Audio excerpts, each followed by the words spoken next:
Now, today's episode, I was reached out to by quite an experienced recruiter in the UK, has done a great big stint in one of the big global firms, and has gone out to another agency and has been tasked with building up a desk from scratch. Now, it's in I won't give away who this person is.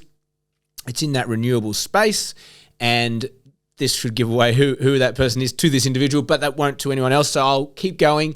And their question was very simple to me.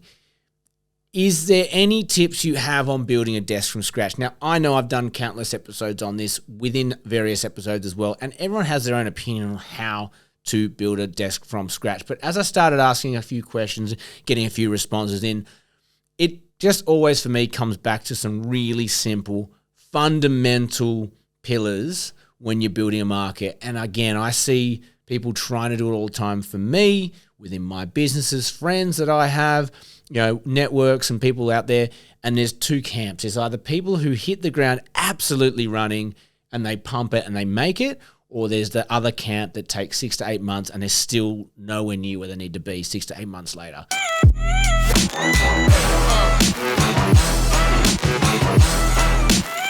And I want to explore and unpack what is the difference between these two personality types, because it's not a market thing. People will say, oh, but they're different markets, whatever. Fine, you can point to that for a moment. But if you sit in a market for 8 months and you get nowhere, at what point did you go, this isn't working?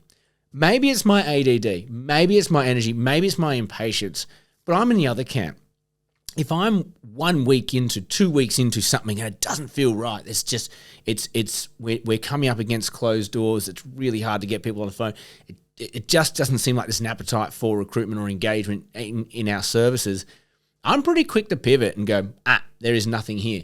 And I think what that comes down to for me, and probably the first tip I'm going to give anyone who's building a desk is, if you're an experienced recruiter building a desk, you've got metrics, you've got numbers that you're familiar with running to. And what I mean by that is when you've got a humming desk with jobs to fill and candidates coming through, you kind of know what activities you need to get through in a week to keep the flow of work coming through, getting those interviews coming through. But when you're building a desk, the biggest fundamental flaw you can make is thinking that those metrics for a humming desk apply to your desk today. Nah, not even close. You need to double down, triple down on your activities, because what you need to do is speed up the yes, we've got a market, or the no, we've got a market. Because if it's a yes, great. I mean, we know what to do from that point on. We've got jobs, we've got clients, we've got people to speak to, whatever. But if it's a no, we want to work this out and we want to know it's a no pretty bloody quickly, because if it's a no, it means all that time leading up to it has netted nothing, okay? So you've got a choice, right? You can either get that no within a couple of weeks or a week. I don't think a week's quite long enough.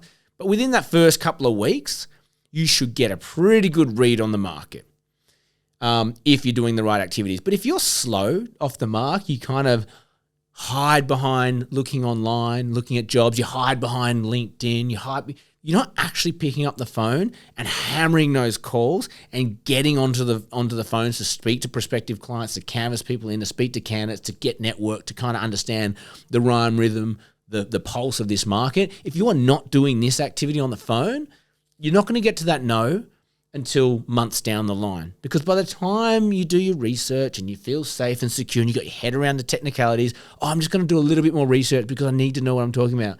I need to understand the nuances between the technicalities of what they do and what this means and what that means. And I think people get so caught up in that part of it. The reality is you ain't doing nothing in the real world. You are not contacting clients. You're not talking to candidates. You're not actually getting an understanding of what's going on in that market. Don't get me wrong. You need to do your research. You need to get a high-level understanding of what the market's doing and where it is. But you also need to be thinking, I am so impatient. I need to get on the phone. That's the feeling I get. impatient. I'm researching and I get a bit of a scent for where it's at. I cut through the recruiters in a certain sector and I go, okay, these guys seem to be the heavy hitters. This is what they're advertising for. Let me go and have a look at that advertising. Let's see if there are other jobs with like client sides for that, or for potential clients, like what jobs are they advertising for? Before you know it, you've got a bit of an idea of where the need is. That's enough for me. I've got a whiff. Let's go and call these companies. I see too many people start going deeper on the research. I need to look at that, like research this, research. That's just time. That's just time that they're going to get to either the yes or no. I want that yes or no as quickly as possible. So my number one tip for anyone building a desk is this: double down, triple down on your phone activities as soon as you freaking can, because you want to find the no if it's a no as soon as you can. Okay. And if it is taking you way too long to get to that no, you are just wasting time, burning money, whether it's your own money or your company's money. But time is the thing you need to be super, super conscious of when you're building a market, because you do not want to be, what were the camps? Camp A was the person who can get through the calls and the activities and they get to the yes or no within the first couple of weeks. Or do you want to be in Camp B, where you're getting it 6 to 8 months later? And we all know those people. They seem sad. They're sad sacks, right? And I hate to say that because I know people like that. And I'm exaggerating to make a point. It shouldn't take you 6 to 8 months to work out whether you got a market or not, okay? You are absolutely kidding yourself if you think after 6 to 8 months you're going to take this like limping along thing and all of a sudden it's going to spring up. It doesn't happen like that. It just doesn't happen like that. I don't know. I don't care who you are. So thank you for reaching out, mystery recruiter in the UK who's building out their renewables desk. This is my number one message to you. Triple down your activities, get to the no as quickly as you can, okay?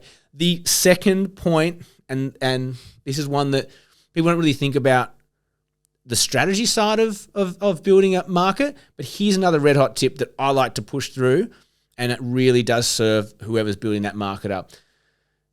Aim high. And what I mean by aiming high is look for roles that aren't just entry level, churn and burn sort of roles down at the bottom here. Fine if they come and you need to fill those roles. If they make you money, great. But if you can identify that there's a need at this higher level, and when I say high level, like levels of influence, like are they GM roles? Are they principal roles? Are they leadership roles? These are the ones we want to try and grab. Yes, the fees are better. I know you're always going to gravitate that way, but hear me out. I'd actually discount in my initial approaches, and I would do it strategically. I would say, if you want to be bold, when you're in this space, or this is the offering we want to provide for this role, we like the look of this thing, we think we can help you with that, I would actually price it a little bit below the market to try and get that work. And I wouldn't do it forever, but I would do that strategically, because if you are going to go after a leadership position in a new market, by doing that search, by getting that search, you are going to be paid to map out your clients, your future clients. And you're going to be talking to and you're getting paid to talk to future clients who you will be able to turn those calls into, are you interested in this job? No, I'm not. Okay, can I help you with your team? Are you interested in this job? No, I'm not. Okay, can I help you with what you're recruiting? Because you're coming in at a level of credibility. The credibility being you've got an active role, you've got a reason to talk to this person, and automatically they just assume you've been in this market for years, right? So I would be almost buying work when I enter a market. I would be discount pricing for an initial brief, but only if it's at a high level and if it means that you're going to get paid to map out that market. A really simple logic, okay? But I think a lot of people overlook that stuff, the simple stuff. Get paid to do this setting up of a market. They're my 2 red hot tips for the day if you're building a desk. So I hope you got something out of today's episode. If you know anybody building a desk or having trouble and they're in a new market, please tag them. Tag them in this episode. This will help them. Feel free to send messages to me. If you want me to cut through your desk, I'm happy to have a chat with you. I might even do an episode for you, just like I've done today, to help you along. That's the point of this episode. We are growing at an exponential rate. The memberships and the followers are going through the roof, and we're loving it. So obviously, we're creating content you want to hear. So keep it up, guys. Like, share, subscribe. Thank you. As always, have an amazing day. May all your deals come true.